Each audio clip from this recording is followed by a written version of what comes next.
So it's the last day of May today, and you wouldn't think you'd be thinking about winter, but winter's coming and that's what we're preparing for. So we took our sweet potatoes. Our root cellar performed very well, the new one we built last year, and sweet potatoes are as firm as when we took them out.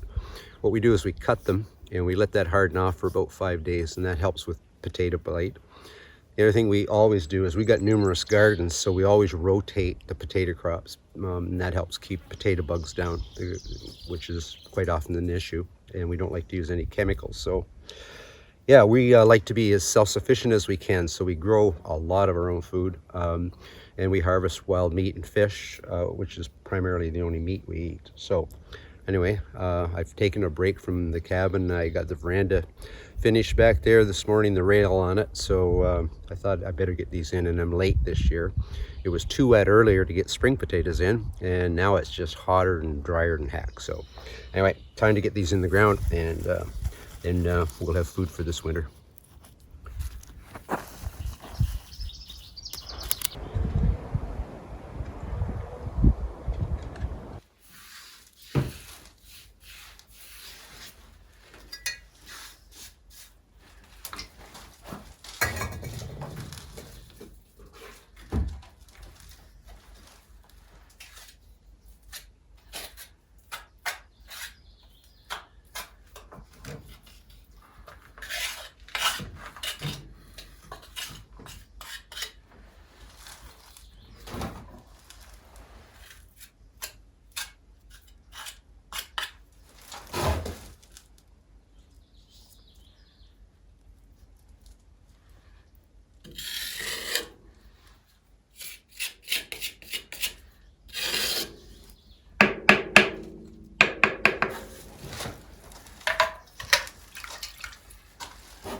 So we got my good friend Luke Solms back again today.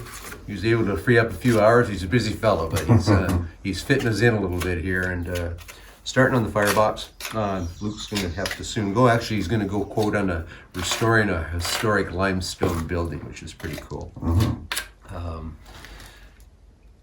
Anyway, we're getting a good start on the fireplace. Like I said in the previous video that Luke was in, kind of liking this job. It's not taking me a lot of effort.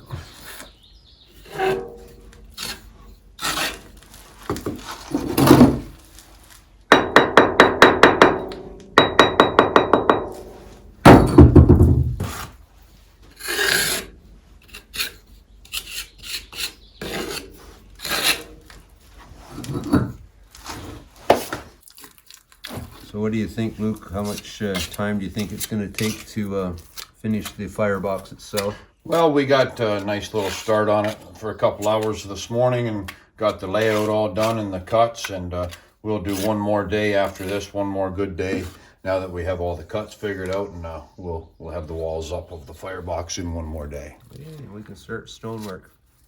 Yes, sir. Now that I might be able to master. Yeah, we'll get you going on it.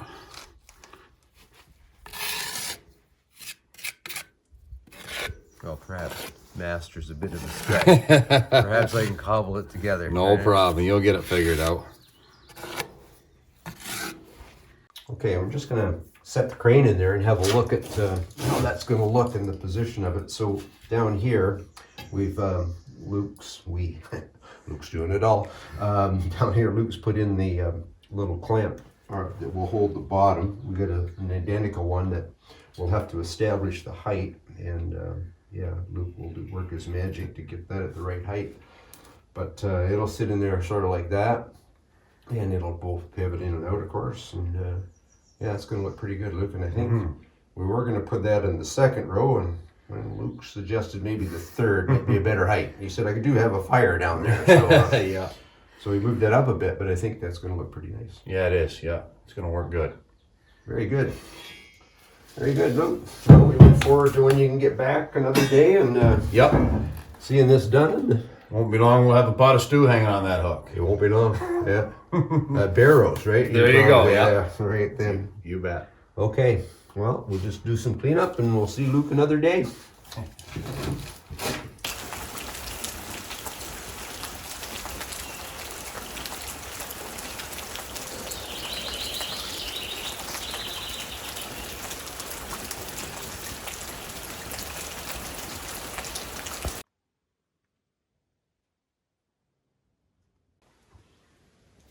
The restored fire dogs actually turned out pretty nice. I'm quite pleased with that. Anyway, before I get Luke back, when he's got some free time to finish the Firebox, I wanted to double check with the crane I forged to ensure that it's at the right height, because if we're going to change anything, it's going to have to be changed now.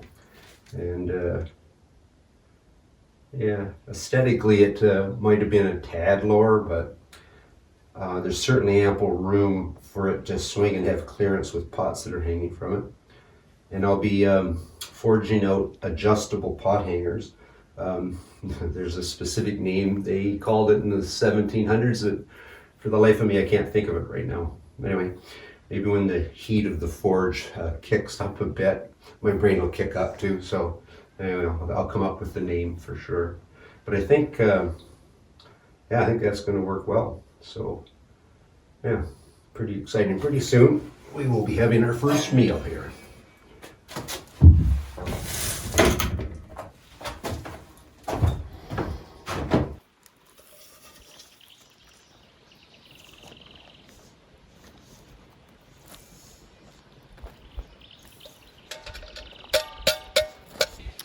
So in the process of our cabin build, I've been amazed trying to do it all the traditional way with hand tools and everything else. But nothing blows me away more than what our ancestors did to clear land. So I'm sitting on what was all the stumps out in front of me that we hauled out. They did this by hand, either with oxen, stone boats, the big old rocks you see in here, lots of kids, a shovel, pickaxes, probably work all day at one stump, sometimes burn them out. So full disclosure, certainly not 18th century, but a good friend of mine came in with a great big excavator and he plucked all these out. I asked him to flip them all over like the pioneers did. Now, when the dirt all washes off of these and the rocks take a few years, it'll be a pretty nice looking root fence. So we cleaned up the whole site. I've just broadcast bird's foot trefoil and Dutch white clover on the site. The objective is to get control of the weeds this year and build up nitrogen with the clover has nitrogen nodes on its roots. That'll build up the nitrogen in the soil. So hopefully we'll be growing some food here next year. So this is what our site looks like now. And 4 days ago, it was just a sea of brush and roots. The pond's been cleaned out. There's the cabin in the background. And I got a couple of burn piles over here of brush to clean up. Got my saw logs all out. Over there's a bunch of wood I'll be using for kindling, just bits of cedar. And we're even able to get a pretty nice pile of hardwood for burning. Anyway, it's come a long way since we peeled that first log.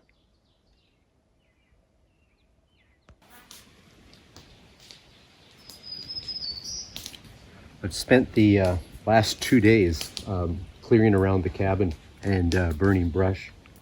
And there's two purposes for it. One is to give me a bit of a fire break. Got a wooden house, got a wooden roof, got an open fireplace. And the other reason is to get some more airflow around the cabin for bugs.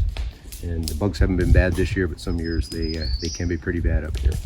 Anyway, I got about 6 more piles to throw on on my fire down here, and then I'll have to tend it in and watch it for an hour or so to burn down for safety, and I'll be finished one more job.